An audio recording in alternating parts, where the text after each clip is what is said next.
I have too many things to do and not enough time to do them.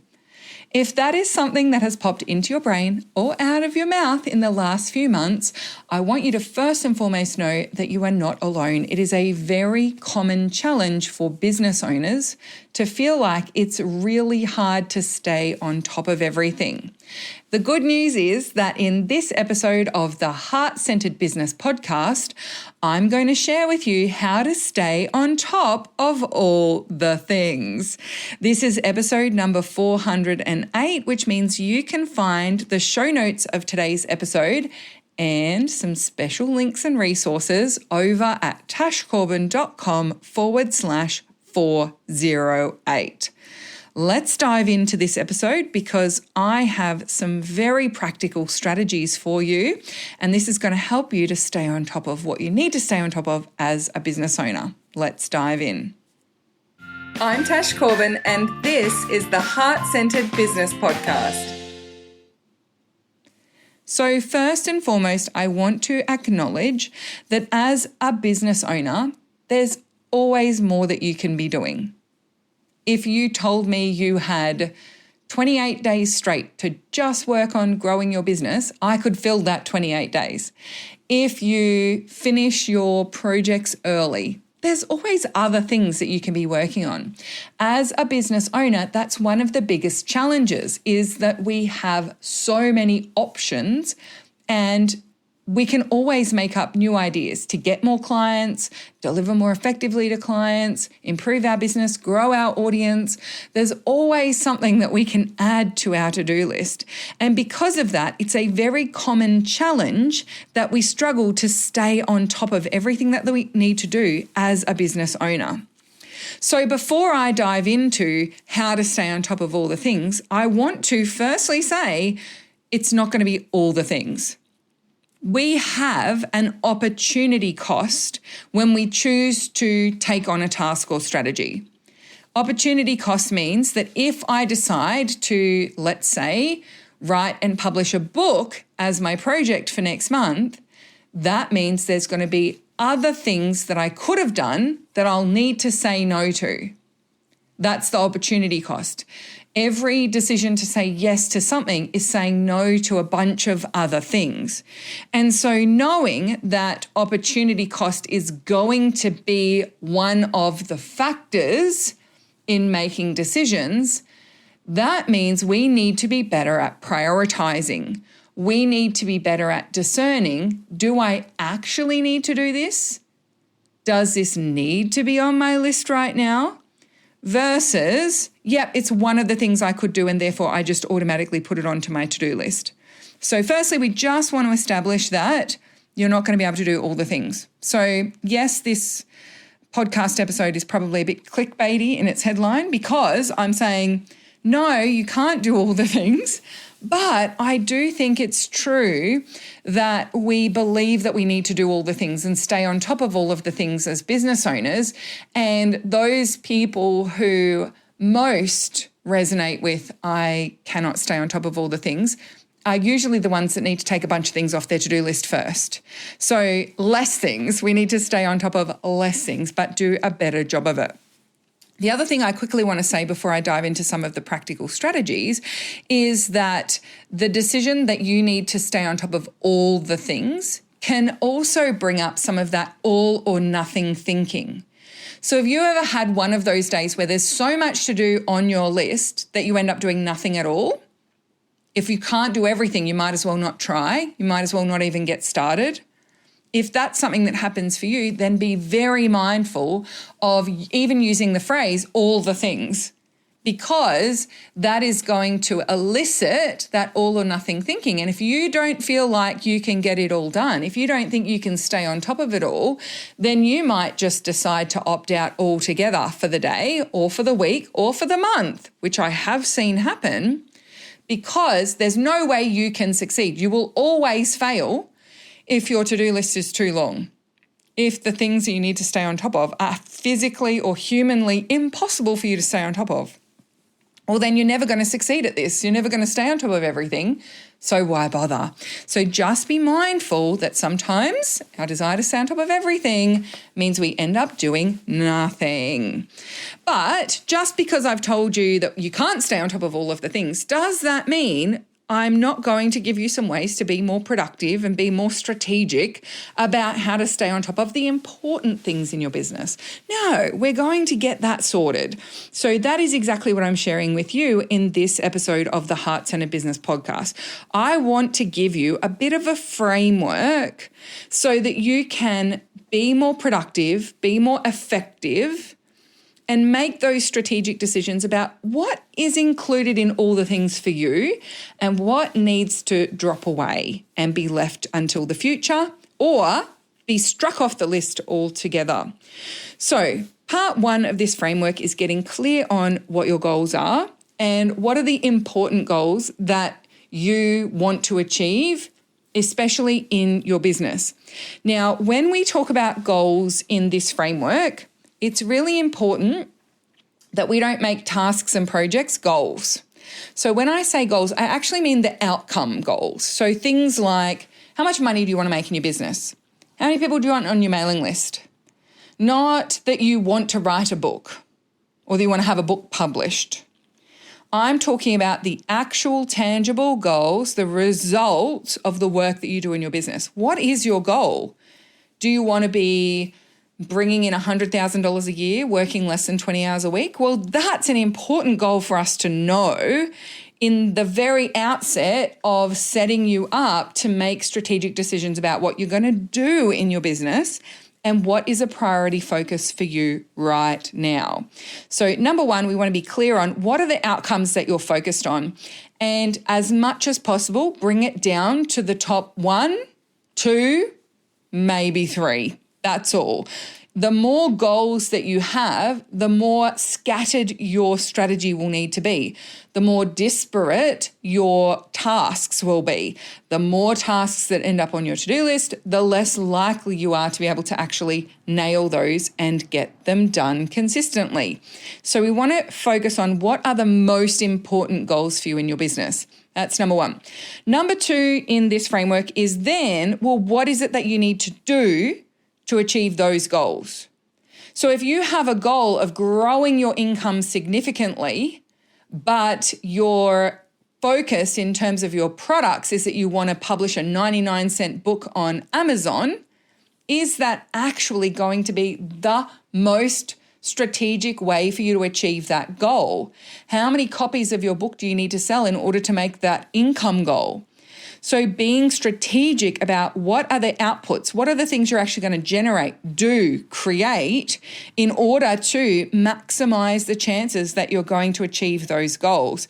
Be really clear on that, because ultimately, if you've got a goal and you don't have tasks that will actually maximize your chance of getting to that goal, then you're going to struggle with that sense of, I'm getting no closer. I'm working really hard, but I just don't seem to be getting any closer to my goals. Has that been something that has happened for you? Maybe you need to get some more strategic input into the right strategy that is most likely to help you achieve those goals.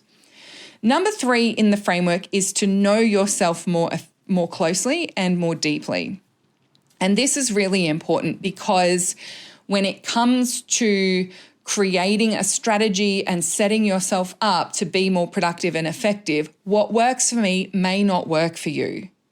What works for that productivity expert who just so happens to be a straight white male who hasn't done a day of housework in his life may not work for you, who's a single mum and has little people to look after. So know yourself and know what works for you. Know what your drivers are. Know what your personality type is like. Know what is your most productive working environment. Like, who are you? What drives you? What keeps you focused? What keeps you energized? I know that if I spend too long sitting at a desk and I don't get up and move my body and get outside, I'm going to feel drained very quickly. I'm also an extrovert. So if I just have to sit on my own and just theorize and think about things for too long without having human-to-human interaction, then I'm also going to feel quite drained. So I actually love being surrounded by people, having connection with others. And that might be online or it might be in person, but for me, even just imagining the people that I'm creating content for, like when I'm recording this podcast, helps me to stay energized to get it done and get it completed. I know that about myself. I also know that I'm far more likely to create great podcast episodes if I record a few of them at a time, because I get into a rhythm and I get into, that real sense of energy and motivation and momentum. And then I start thinking, well, how many more podcast episodes can I record today? And so if I start recording a podcast episode, but I've got another meeting in half an hour and I have to jam it in, and then I'm going to get in the flow, but then I can't actually keep going, that's more likely for me to then not get the maximum number of podcasts created. So I've had that experience over the last few weeks. I've had to record 1 to 2 podcasts at a time. And so it's taken me a long time to get back into recording podcasts, whereas in other recording batches, I've been able to record 6 or 7 podcasts in one day, just in a morning, because I got myself into a rhythm. I didn't have any time pressure, and I just got really excited and energized for it. And I just kept going and going and going. And I just had so much that I wanted to say that it was really like just riding that wave of momentum. So getting to know yourself and getting to know what drives you and what the right working environment for you is and what keeps you energized and motivated, that's really important to maximize your capacity to actually get those things done. Number 4 is then look after yourself. So it's one thing to know who you are and what you need. It's another thing to actually give those things to yourself. How many people are wondering why they can't stay focused on their work in the afternoons, but they're completely dehydrated and have not looked after their physiological needs today? If you are undernourished, you haven't moved your body, you haven't had enough sleep, you aren't hydrated enough, you're not looking after your baseline needs as a human being, why are you expecting yourself to run like a finely tuned Ferrari engine at maximum capacity? Look after yourself. Give yourself what it is that you need, both in and out of your business, to maximize your productivity and effectiveness. If I am dehydrated, I don't think very well. But most people don't think well when they're dehydrated. That's a really simple baseline need that I find more entrepreneurs actually deprive themselves of than we would care to admit. So are you actually looking after yourself, both in your business but also outside of your business? And related to that, in number 5, is give yourself what it is that you need to succeed. So what is your best working environment? Create that for yourself. What are the tools that you need to make your business feel easy and effective and streamlined? Get those tools for yourself. If you're battling a decades-old computer and it takes an hour for it to fire up in the mornings and then it crashes and you lose your work halfway and then you get frustrated, well, of course you're not going to be particularly productive. If you have to do workarounds when you're invoicing your clients because you can only send a maximum of 5 invoices from your specific software and therefore you have to wait another few days before you can send that next invoice, but then you forget to send it and then someone gets upset at you and then the client actually ends up pulling out. Well, of course that's going to happen. You don't have the tools at your disposal that you need to run your business. So give yourself those tools. Now, I understand some of those tools cost money, but you are the CEO of your business. And if your business is not making enough money in order to fund the tools that you need to pay the $15 a month for the next level of system or software or whatever it might be, then instead of trying to run your business without it, why not identify that as a baseline income need that your business needs to cover and find a way to get that baseline need met as soon as possible and as consistently as possible. As soon as you make another $150 in sales in your business, buy a year's worth of that tool so that you don't have to scrimp and save and do the workarounds and try and find your way around things, making more and more energy and effort expended needed in order for you to get things done, why don't you just get the tool? Just give yourself what it is that you need. Same goes for team, same goes for the data and information that you need to make good decisions. If you measure a fish by its ability to climb a tree, it will spend its life thinking it's a failure. Are you a bad strategic decision maker in your business, or is it just that you don't have the data that you need to make an informed decision? Do you actually collect the numbers that you need in your business to inform your decision making? Do you have the team and the supports and the structures and the tools around you to set you up for success? Or are you expecting yourself to just make do because that's how you treat yourself in all elements of your life, not just in your business? The amount of entrepreneurs who say to me, oh, well, I can get by without that, makes my blood boil. I get steam coming out of my ears because I know that in a lot of cases, just having that tool, just looking after yourself, just having that structure around yourself, or hiring that virtual assistant for a few hours a month would make the world of difference to your productivity, to your effectiveness, to your strategic decision making. But just because you could survive without it in the past, you are making yourself try and build a business without it now. So give yourself what it is that you need to be productive, to be strategic. Do you need mentorship? Do you need some advice? Do you need a business consultant to come in and help you set up your data collection strategy so you know what numbers to look at and what those numbers mean? There's so much that we deprive ourselves of, whether it be our physiological needs, whether it be our psychological needs, whether it be our physical needs as business owners to be able to do our job. And enough is enough. Stop depriving yourself of what it is that you need, convincing yourself you're going to be able to make it work, when we both know that that's actually making it harder for you to feel like a success. And if you could just feel like a success a little more often, you wouldn't be second guessing yourself. You wouldn't be sabotaging your results. You wouldn't be going around and around in circles. You'd actually get things done. So give yourself what it is that you need to succeed. And then the final one is give yourself the space and the freedom to experiment, make mistakes, and improve upon things. No great business was built in a bubble of isolation in a vacuum. You need to get things out to the public, share them, see what happens. Similarly, when it comes to being productive and getting things done, you need to experiment with different ways of working. So maybe you've heard about this idea of going on a solo retreat to get your content recorded. And in your head, you're thinking, well, that sounds really amazing, but I've got a little fear that I'm going to go on this solo retreat and then I'm going to book myself a hotel for 3 days thinking I'm going to get all this content created. And actually for 3 days, I just lounge around on the couch and watch Netflix. And so because I'm so afraid that I'm not going to be effective while I'm on that solo retreat, I'm not going to do it. And the amount of people who tell me this story is wild. And my answer to that, my response to that is always, but what if you actually got amazing things done and you vegged out on the couch watching Netflix? What if you could have both?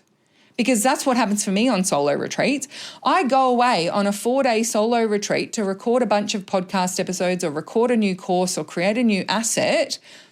I don't work 8 hours a day while I'm on retreat. I'm lucky to work 3 to 4 hours a day while I'm on retreat, but that's what I need. I need to have a space where I'm allowed to just veg out, look out the window for a while, watch some Netflix, and work when I feel like working and chill out when I feel like chilling out. And the more consistently I give that to myself, the more productive I am.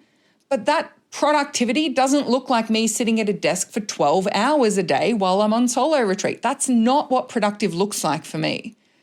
What productive looks like for me is I have fun, I look after myself, I relax, I enjoy myself, I am looked after, I go and get my hair done, I have my food delivered to me, sometimes by Davey, sometimes by Uber Eats.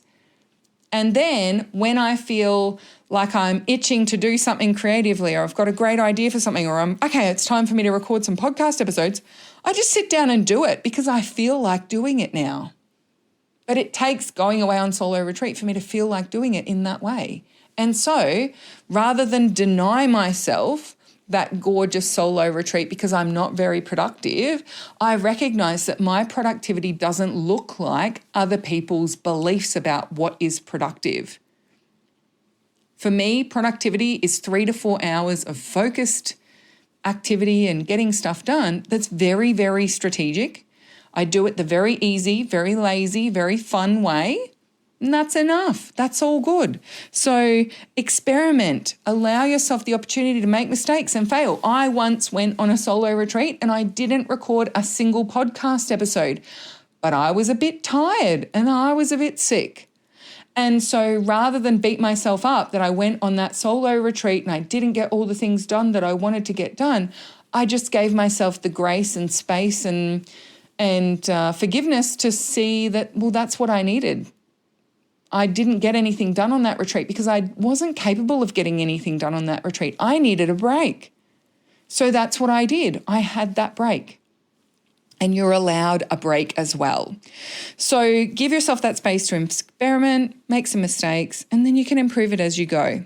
So I know this probably doesn't sound like the advice that you would think I would be giving you in a podcast episode titled How to Stay on Top of All the Things, but honestly, it's the best advice I could possibly give you. Because in my experience, when it comes to online business owners, and especially my audience, you don't need someone to tell you how to work harder. You already work hard enough. It's part of the reason why you can't stay on top of everything is because you're working too hard. What you need is to learn how to work smarter, to learn how to work easier, and to be more strategic with what you choose to invest your time and energy in. And very importantly, give yourself more of the tools, support, environment, team, data, information, mentorship, all of those things that are going to make it easier for you to succeed as a business owner and be productive, be strategic, and be effective. Now, if you like the flavor of this message, and you also like that idea of working smarter and more strategically, I have a great free resource for you with today's episode of the podcast. It is my quarterly planning template.